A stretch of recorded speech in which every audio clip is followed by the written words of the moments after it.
ناظرین، رات کے 1 بجے ایک ماں 2 چھوٹے چھوٹے بچوں کے ساتھ پیدل چل رہی ہے. وہ اپنی ڈیسٹینیشن میں اس نے کہیں پہنچنا ہے اور اس کے پاس کرایہ نہیں ہے رکشے کا افورڈ کرنے کے لیے، اور گورنمنٹ آف پاکستان کی ٹرانسپورٹ سسٹم بند ہو چکی ہے. اور ایک حکومت وقت کے بلوچ صاحب کہتے تھے کہ ہم حکومت وقت ہیں، کہ رات کے 2 بجے سب لوگ اپنے گھر میں، اس کا مطلب ہے میں ٹرانسپورٹیشن پرابلم ہی نہیں ہے. اگر یہ کالا قانون ایک نہیں، اس کے علاوہ جو ایف بی آر کے قوانین ہیں، منسٹری آف فائنانس کے قوانین ہیں، وہ ہٹ مین اکانومسٹ کی طرف سے آتے ہیں، کیا یہ میں غور نہیں کرنا چاہیے؟ پچھلے پروگرام میں عبدالرزاق صاحب جو ممبر آڈٹ تھے ایف بی آر میں، انہوں نے کیا رپورٹ کی؟ 9 ارب روپے کا قرض لیا گیا فارن آئی ایم ایف سے یا ورلڈ بینک سے، کسی ایک سے. وہ 9 ارب روپے پاکستانی ہم نے قرض لیا، اور اس کی سزا یہ تھی کہ اس کے بعد ان کی طرف سے ریفارم آنے شروع ہو گئے. جب میں نے یہ کہا عبدالرزاق صاحب کے بقول کہ منسٹری آف فائنانس کو کہ یہ کیوں لیا جا رہا ہے، کہتے نہیں یہ ہماری ایک پالیسی ہے، اس کے تحت ہم نے لینا ہی لینا یہ 9 ارب روپے. اور اس 9 ارب روپے کے بعد ہم لوگوں پہ کیا گزری کہ ہر آئے دن کوئی نہ کوئی گورا آگے بیٹھا ہوا ہم سے انفارمیشن لے رہا ہے اور ہمیں ہی ڈکٹیٹ کر رہے ہیں ہماری پالیسیز میں. اور جب ہم نے اس کو احتجاج کیا، نہیں آپ کو ہم ٹریننگ دیں گے انگلینڈ میں بلا کے، لٹرلی انگلینڈ میں بٹھا کے جو ٹریننگ دی گئی، وہ 18-22 سالہ ایک لڑکی آتی ہے کہ جی ہم آپ کو ٹریننگ دیں گے سیل ٹیکس ہوتا گیا ہے. عبدالرزاق صاحب F C A from chartered accountant from England, وہ کہتے ہیں جی سیل ٹیکس ہمیں پتہ ہے. کہتے ہیں اگر آپ کو پتہ ہے تو بس ٹریننگ ختم ہو گئی، آپ جائیں گھر. یہاں سے ایک ڈیلیگیشن جاتا ہے اربوں روپے خرچ کر کے اور انگلینڈ جاتا ہے، اور وہاں جا کے ٹریننگ کیا لیتا ہے ایک 18-22 سالہ لڑکی سے کہ سیل ٹیکس کیا ہے. یہ صرف وقت کا ضیاع، کہ حکومت وقت میں جو بیٹھے ہوئے ہیں، جو بیوروکریسی ہے، ان کے وقت کا ضیاع ہو تاکہ ہم پاکستانی اس کی سزا بھگتے ہیں. کیسے سزا بھگتے ہیں ناظرین؟ اگر میں آپ کو بتاؤں ہسٹری، انہی پالیسیز کے تحت 1950 سے 1970 تک جو ہم پہ قرض تھا وہ صرف اور صرف 30 ارب روپے تھا. اور 30 ارب روپے کا قرض، اس کا مطلب ہے کہ وہ 20 سالوں میں صرف 40 لاکھ روپے پر ڈے کے حساب سے ہم پہ قرض بڑھایا گیا. اس کی بھی پالیسی میں نے بتائی ہوئی آپ کو. لیکن بات یہاں ختم نہیں ہوتی ناظرین. اس کے بعد 1971 سے لے کے 1980 تک 10 سال کا پیریڈ ہے. اس میں جو 30 ارب روپے قرض تھا وہ 146 ارب روپے ہو گیا انہی پالیسیز کے تحت جو ایف بی آر اور منسٹری آف فائنانس لیتا تھا اس وقت. تو 116 ارب کا انکریز، جس کا مطلب ہے کہ 40 لاکھ روپے پر ڈے جو پچھلے 20 سالوں میں بڑھا تھا، اب وہ 3 کروڑ روپے پر ڈے کے حساب سے بڑھا 1971 سے 1980 تک. اس کا مطلب ہے بیوروکریسی ناکام رہی، گورنمنٹ آف پاکستان ناکام رہی، چاہے کوئی بھی آمریت تھی یا کوئی بھی مارشل اللہ تھا یا کوئی بھی حکومت تھی. اس کے ساتھ اگر ہم دیکھیں 1981 سے 1990 تک جو ہمارا قرض تھا وہ 146 ارب سے بڑھ کے 711 ارب ہو گیا. اگر 711 ارب ہو گیا تو ہمارا 565 ارب قرض میں اضافہ ہوا. اس کا مطلب یہ ہوا کہ 15 کروڑ اور 47 لاکھ روپے پر ڈے کے حساب سے بڑھا. جس کی بھی حکومت تھی 1971 سے 1980 میں 3 کروڑ روپے پر ڈے کے حساب سے قرض بڑھا ہم پاکستانیوں پہ، اور 1981 سے 1990 میں 15 کروڑ 47 لاکھ روپے کے حساب سے قرض بڑھا ہم پاکستانیوں پہ. اس کے بعد 1991 سے 2000 تک ناظرین 2.4 ٹریلین 2.4 خرب روپے قرض ہم پہ بڑھا جب حکومتیں جمہوریت میں تھیں، جب بیڈمنٹن کھیلا جا رہا تھا between People Party and Noon League. کبھی وہ حکومت آتی ہے کبھی وہ آ رہی ہے. اس اثنا میں ہم پاکستانیوں پہ قرض 2.4 خرب بڑھا، جس کا مطلب یہ ہے کہ 67 کروڑ روپے پر ڈے کے حساب سے ہم پاکستانی مقروض ہوئے. یاد رکھیے ناظرین، اس وقت 711 ارب قرض تھا 1990 میں. آج جو سود دے رہے ہیں وہ 8,250 ارب روپے سے سود ہے.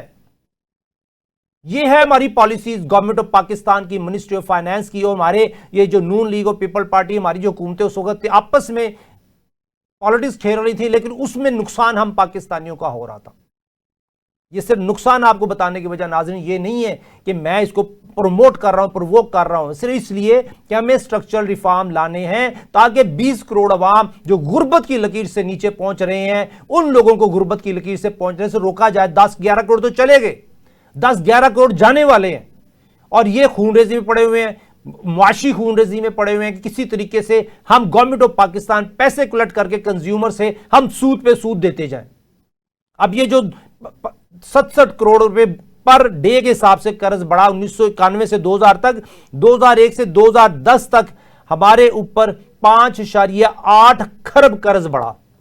اگر اس کو پر ڈے کے حساب سے دیکھا جائے ناظرین، 1.6 ٹریلین 1.6 بلین پر ڈے، 1 ارب 60 کروڑ روپے پر ڈے کے حساب سے ہم پہ قرض بڑھا۔ کب؟ 2000 سے لے کے 2010 تک۔ کہتے تھے جی مشرف کی حکومت اب بڑا اچھا سیزن لگا۔ کیا سیزن لگا؟ کہ وہ جو 67 کروڑ پر ڈے کے حساب سے قرض تھا وہ اب 1 کھرب 60 کروڑ کے حساب سے قرض بڑھا per day, 1 کھرب 60 crore per day کے حساب سے قرض بڑھا۔ یہ کچھ بھی نہیں ناظرین، اسے اگلے 10 سال دیکھیں، 2011 سے 2020 تک 9 کھرب 74 کروڑ پر ڈے کے حساب سے ہم پہ قرض بڑھا۔ اس کے بعد اگلی پالیسیز دیکھیں، 2021-22 میں جو ہمارے پہ کرنچ آیا، ایک سچویشن ایسی کریٹ ہوئی جو پی ٹی آئی گورنمنٹ کی طرف سے تھی، اس میں ہم پہ 14 کھرب 76 کروڑ پر ڈے کے حساب سے قرض بڑھا۔ اس کے بعد پی ڈی ایم آئی جو پی ڈی ایم 1، اس میں 54 کھرب 74 کروڑ کے حساب سے ہم پہ پر ڈے کے حساب سے قرض بڑھا۔ اور آج ہم کہاں کھڑے ہیں ناظرین؟ 90,000 ارب کا قرض، جو 711 ارب تھا وہ 90,000 ارب کا قرض بن چکا۔ اور یہ ہماری حکومت وقت ہے کہ وہ کہہ رہی ہے ایف بی آر کو کہ آج کے بعد پاکستانیوں کو اریسٹ کرو، آج کے بعد پاکستانیوں کے خون سے کھیلو، معاشی خون سے کھیلو۔ ان کو جینے کا حق نہیں۔ یہ ہے بیوروکریسی کی آواز۔ کیا میں جھوٹ کہہ رہا ہوں ناظرین؟ اللہ کرے میں جھوٹ کہہ رہا ہوں، اللہ کرے یہ کبھی نہ سچ ہو۔ اللہ تعالیٰ ہمارے لیے آسانیاں قائم کرے۔ ناظرین وقت ہوا ایک بریک کا، بریک کے بعد دوبارہ بات کریں۔ Welcome back. بات کر رہے تھے کس طریقے سے کالے قانون ہم پاکستانی پہ مسلط کیے جاتے ہیں، اور کس طریقے سے ہم 9 ارب روپے کا ایف بی آر قرض لیتا ہے اور اس کے بعد ہم ان کی پالیسیز اڈاپٹ کرنا شروع کرتے ہیں، اور کیسے ہم پاکستانی پہ قرض 711 ارب سے لے کے 90,000 ارب تک بڑھ گیا۔ وہ قرض کبھی 30 ارب روپے تھا، آج 90,000 ارب ہے۔ اگر یہی پالیسیز چلتی رہیں، پریزیڈنٹ صاحب کو لاہور چیمبر کے پریزیڈنٹ صاحب کا کہنا تھا کہ ایک پروجیکٹ دکھا دیں جو بیوروکریسی نے کامیاب بنایا ہو، ایک پروجیکٹ بتا دیں جو پولیٹیکل پارٹیز نے بیوروکریسی کے ساتھ مل کے پاکستانیوں کے فائدے کے لیے بنایا ہو۔ کوئی ایک پروجیکٹ، کوئی ایک، ابھی پی آئی اے کو پرائیویٹائز کرنا چاہ رہے ہیں، P T C L privatise کر دی۔ پی ٹی سی ایل میں بیوروکریسی نے کیا اچیو کیا؟ پولیٹیکل پارٹیوں نے کیا اچیو کیا؟ کون ہٹ مین اکانومسٹ ہے جس نے P T C L privatize کی؟ پی ٹی سی ایل جو کہ $450 ملین اینول پروفٹ دیتی تھی، اس کو پرائیویٹائز کر دیا۔ اور جب وہ پرائیویٹائز ہو گئی، کنٹرول کسی اور کے پاس چلا گیا، تو مسلسل سالوں سال وہ پروفٹ میں نہیں آئی، کیونکہ اس کا پروفٹ ٹرانسفر پرائسنگ میں کہیں اور جاتا رہا۔ کس نے بینیفٹ اٹھایا؟ اب پی آئی اے پرائیویٹائز ہونے جا رہی ہے، کون فائدہ اٹھائے گا؟ گورنمنٹ آف پاکستان، اگر پی آئی اے کی بکس دیکھیں پچھلے کئی سالوں کی، تو اس میں دیکھیں سب سے بڑا برڈن خرچ جو ہے اس پی آئی اے کے اوپر کائبر ریٹ بڑھنے کی وجہ سے سود کا ہے۔ اگر سود کا ایلیمنٹ نکال دیں تو اس کا کیا پروفٹ ہے، کیا لاس ہے۔ اگر اس کی مس مینجمنٹ کی کاسٹ نکال دیں تو دیکھیں اس کا کتنا پروفٹ بڑھتا ہے۔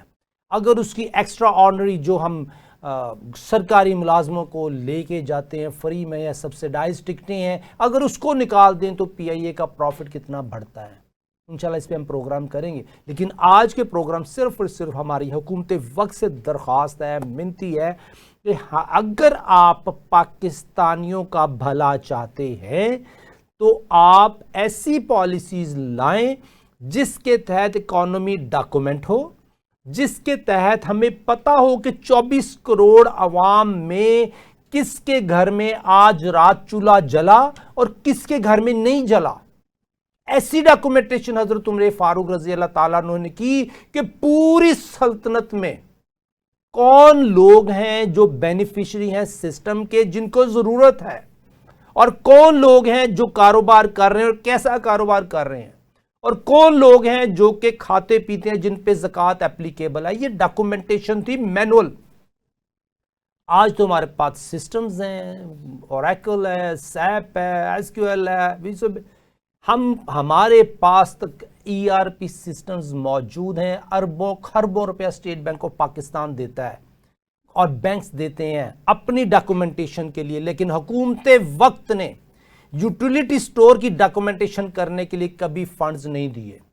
حکومت وقت نے پاکستان ریلوے کی ڈاکومنٹیشن پراپر کرنے کے لیے کبھی بھی فنڈز نہیں دیے۔ حکومت وقت نے پی آئی اے کی پراپر ڈاکومنٹیشن کبھی نہیں ہونے دی۔ کیوں؟ کہ اس کے بینیفیشری کوئی اور ہیں۔ لیکن ہم نے سٹرکچرل ریفارم ایسے لانے ہیں کہ 37AA جیسے قوانین اگر آئیں تو واقعی چور کو پکڑیں، نہ کہ معصوم کو پکڑیں۔ 37AA قانون چور کو پکڑنے کے لیے ہونا چاہیے، نہ کہ معصوم کو پکڑنے کے لیے۔ لیکن جب آپ قانون ایسا بنائیں گے کہ سروائیول کے لیے ہر ایک کو اپنے آپ کو بچانے کے لیے کوئی نہ کوئی سچویشن کریٹ کرنی پڑے جس میں اس نے اپنے بکس آف اکاؤنٹ کو ہائیڈ کرنا ہے تاکہ وہ پروفٹ کما سکے، کہ 20 روپے کا مسالہ ہے اور 130 میں بیچنا ہے۔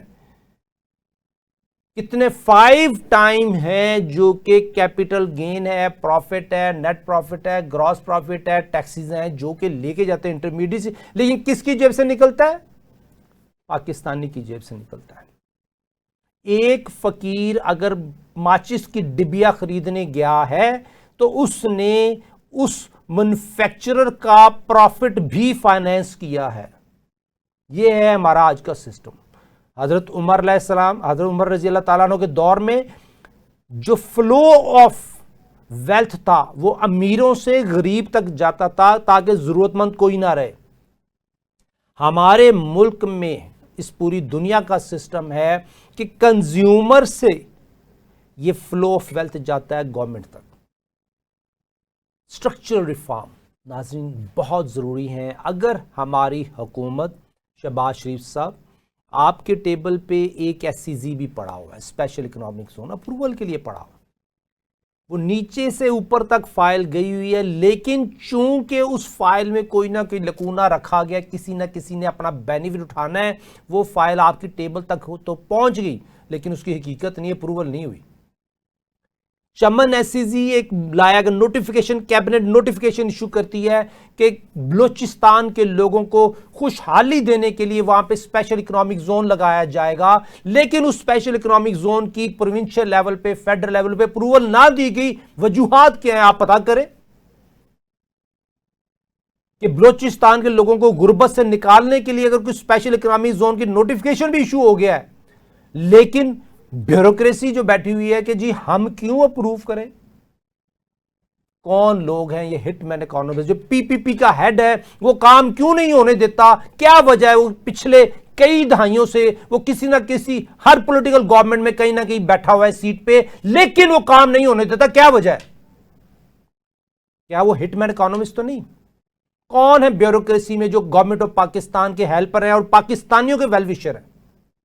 میری ایک استدعا ہے، ایک ریکویسٹ ہے، ایک منتی ہے کہ سٹرکچرل ریفارم میں بینیفیشری اگر پاکستانی کو بنا دیں، وہ جو پاکستانی بینیفٹ لے گا اس کے بعد 37AA کیا 37AAA قانون بنا دیں کہ ہم نے انشور کیا ہے کہ پاکستانی کو بینیفٹ ملے۔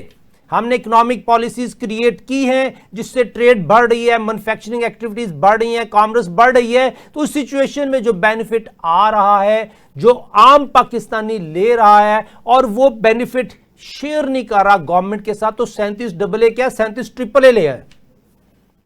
لیکن جب آپ نے قانون لگایا ہوا ایسا کہ جس نے اپنی ایکوٹی بھی لگائی ہے قوانین کے تحت، اس کی ایکوٹی بھی گورنمنٹ آف پاکستان بیوروکریسی لے کے چلی جائے گی پولیٹیکل پارٹیز کے تحت جو انہوں نے قوانین بنائے ہیں، تو اس سچویشن میں تو بیچارہ کاروباری آدمی اپنا کاروبار ہی بند کرے گا، اپنے آپ کو، انڈسٹری تو پہلے ٹھپ ہوئی ہے اور ٹھپ کرے گا، کہیں اور نکل جائے گا۔ دیکھیے اس سچویشن کو مینیج کرنا ہے، میں صرف پرابلم نہیں بتا رہا، میں اس کا حل بھی دے رہا ہوں کہ ہم نے ڈاکومنٹ کیسے کرنا ہے۔ اسلام ایک مکمل میسج دیتا ہے۔ اگر اللہ تعالیٰ نے اعلان جنگ کیا ہے تو مکمل میسج دے کے کیا ہے۔ ہم اگر اس کو انڈرسٹینڈ کریں تو ہمیں اس میں ہر چیز کا حل موجود ہے۔ میں کوئی ٹپیکل مولوی کی بات نہیں کر رہا ہوں، فائنینشیل اکانومسٹ ہوں، میں سے آگے بحث کر لیجیے۔ اسلامک بینکنگ کے مفتیان کرام کو تو میں کھلا چیلنج دیتا ہوں کہ 100 مفتی آ جائیں آپ جو اسلامک بینکنگ میں کام کر رہے ہیں، 100 کے 1000 آ جائیں، ان 1000 اس بند کرنے میں بیٹھ جائیں، اور اگر وہ نیک نیت ہیں کہ اسلامک بینکنگ کو حلال بینکنگ کیسے کرنا ہے، اس بند کمرے میں سے نکلنے سے پہلے ان کو حلال بینکنگ کے کانسیپٹ کو سمجھا کے بھیجوں گا انشاءاللہ۔ لیکن چونکہ ان کی نظر میں لالچ پڑ چکا ہے، ان کو پتا ہے کہ ہم اسلامک بینکنگ فتویٰ کے تحت کچھ 40-50 لاکھ روپیہ دیتی ہے، ماہانہ سیلری دیتی ہے، اور اس کے بعد ان کو چونکہ اسٹیٹ بینک کے پینل پہ ہیں، اگر ان سے کہا جائے کہ آپ کی سیلری حلال ہے کہ حرام، چونکہ یہ انٹرسٹ بیس ہے، تو اس کے اوپر کہتے ہیں جی ہم سیلری نہیں لیتے، کمیشن لیتے ہیں، فتوے کے چارجز لیتے ہیں۔ تو کیا لیتے ہیں؟ ایک اللہ کا نام لینے والا مفتی جو اللہ کی آیتیں کو بیچے گا تو کیا وہ اللہ کا سپاہی ہو سکتا ہے؟ اگر اس کو پتہ ہے کہ اسلامک بینکنگ حلال بینکنگ نہیں ہے اور وہ جان بوجھ کے اس سسٹم کا حصہ بنا ہوا ہے دنیاوی لالچ میں، جب تک ہم نے اللہ کے ساتھ جنگ میں سے نہیں نکلیں گے تب تک ہم کامیابی کی طرف نہیں جائیں۔ لیکن اللہ کے ساتھ جنگ میں نکلنا کیسے؟ اس کا ایک ہی پوائنٹ میں ہمیشہ بتایا کرتا ہوں ناظرین، کہ جب حضرت نوح علیہ السلام نے دعا کیا، اللہ پاک 950 سال ہو گئے، اللہ کا قانون کیا، اللہ چاہتے تو کن کہہ کے ان تمام لوگوں کو جو ایمان نہیں لائے تھے حضرت نوح علیہ السلام پہ، ان کو تباہ کر دیتا، مار دیتا، ان کو فنش کر دیتا، دنیا سے مٹا دیتا۔ لیکن اللہ نے یہ نہیں کہا کہ کن، اللہ نے کہا کشتی بناؤ، تاکہ آپشن ہو، جس کے دل میں ایمان تڑپ آ جائے، ہدایت کا مادہ بیدار ہو جائے، تو اللہ سے دعا کرے اور آپشن کو اویل کر لے تو وہ بچ جائے گا۔ اسی وجہ سے دیکھیں جب پانی آیا، عذاب سامنے ہے، تو آپشن تھی حضرت نوح علیہ السلام کے بیٹے کے لیے کہ یا تو وہ ادھر ہی رہے یا کشتی میں آ جائے۔ وہ کشتی میں نہیں آیا، اس نے آپشن ایکسرسائز کی، فری ول ایکسرسائز کی کہ اس نے کشتی میں نہیں بیٹھنا، وہ نہیں بیٹھا، فری ول۔ حضرت موسیٰ علیہ السلام کا دور، جب حضرت موسیٰ علیہ السلام فرعون سے اس علاقے سے شہر چھوڑ کے نکل پڑے، آپشن دے دی کہ جس نے موسیٰ علیہ السلام کے ساتھ آنا ہے وہ شہر چھوڑ کے حضرت موسیٰ علیہ السلام باہر نکل جائے شہر سے۔ ہر ایک نے جو حضرت موسیٰ علیہ السلام کا تھا اس نے ایکسرسائز کی فری ول، وہ حضرت موسیٰ علیہ السلام کے ساتھ نکل پڑے اور 2 گروپ بن گئے، ایک فرعون کا، ایک حضرت موسیٰ علیہ السلام کا۔ فری ول، فری ول کے بعد اللہ کا حکم آ گیا، سمندر میں رستہ بن گیا، اللہ کا حکم آ گیا۔ حضرت نوح علیہ السلام خشکی، سمندر، پانی آ گیا، اللہ کا حکم آ گیا، فری ول۔ ایکسرسائز تیسری آپشن، ہفتے والے لوگ۔ ناظرین ہفتے والے لوگ کیا گناہ کرتے تھے کہ مچھلیاں ہفتے کو نظر آتی ہیں، آزمائش ہے اللہ کی طرف سے، نہیں پکڑنی۔ جو مسلمان ہے وہ ہفتے کو مچھلی جتنی مرتی پھڑکتی پانی میں نظر آئے نہیں پکڑنی، اللہ کا حکم ہے۔ کیوں نہیں پکڑنی؟ کیونکہ اللہ کا حکم ہے۔ اتوار کو پکڑیں گے لیکن اتوار کو نظر نہیں آتی۔ ایک مفتی اعظم اس وقت کا اٹھا، اس نے کہا کہ جی چونکہ اللہ نے کہا ہفتے کو نہیں پکڑنی، نہ پکڑو، اتوار کو پکڑ لو۔ ہفتے کو پونڈز بناؤ، مچھلیاں آئی ہیں ان کو شکار کر لو، ان کو زندہ رکھو، پانی میں زندہ رکھو، نہیں پکڑنی۔ یہی فتویٰ آج مفتی تقی عثمانی صاحب اسلامک بینکنگ میں لگاتے ہیں ہیلے کے تحت۔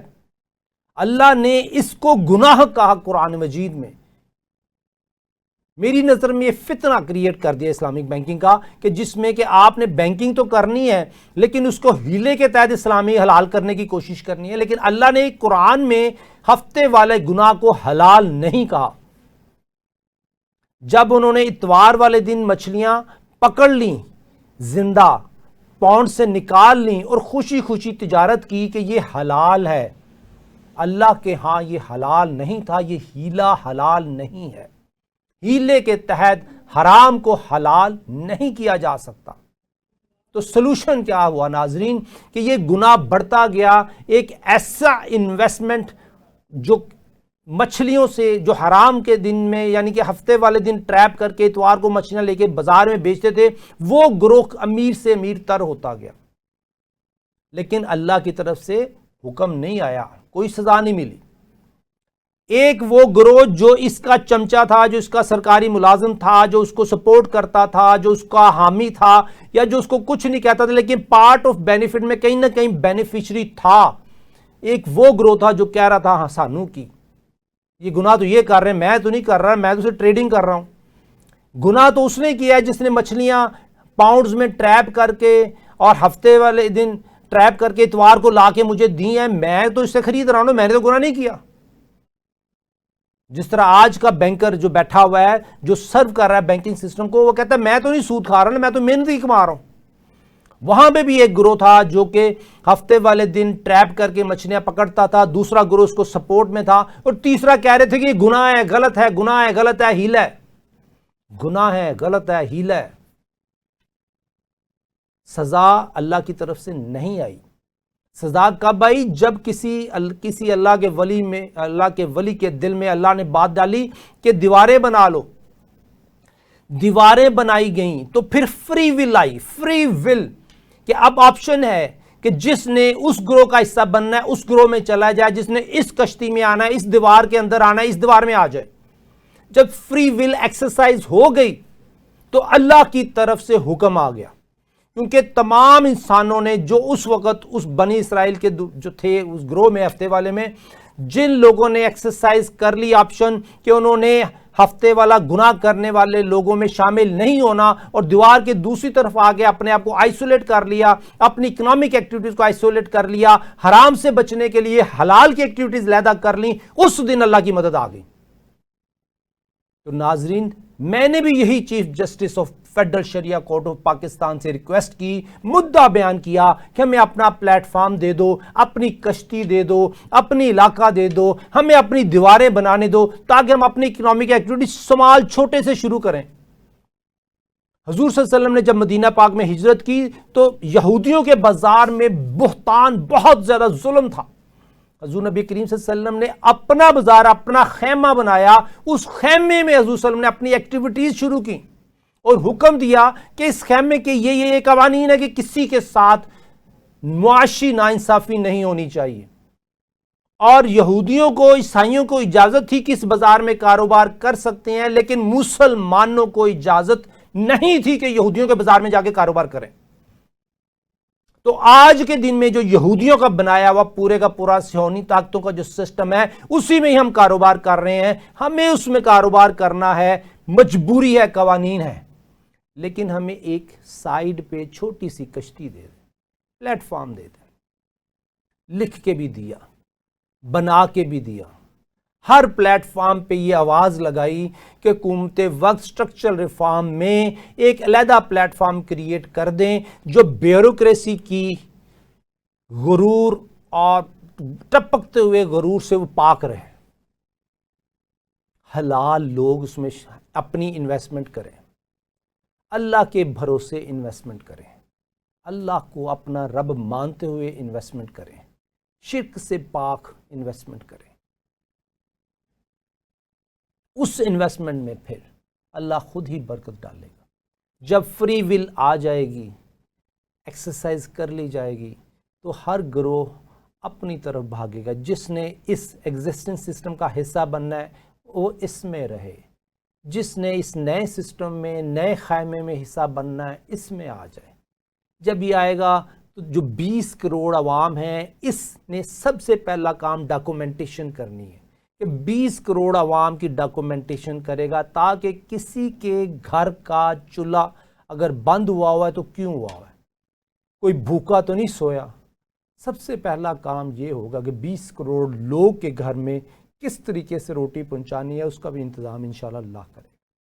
میری اللہ سے دعا ہے کہ ہمارے حکمرانوں کو یہ توفیق دے کہ وہ اس پاکستان کے لیے، ان پاکستانیوں کے لیے کوئی اچھی پالیسیز بنا دیں تاکہ وہ دنیا اور آخرت میں سرخرو ہو سکیں۔ اجازت دیجیے، اللہ حافظ۔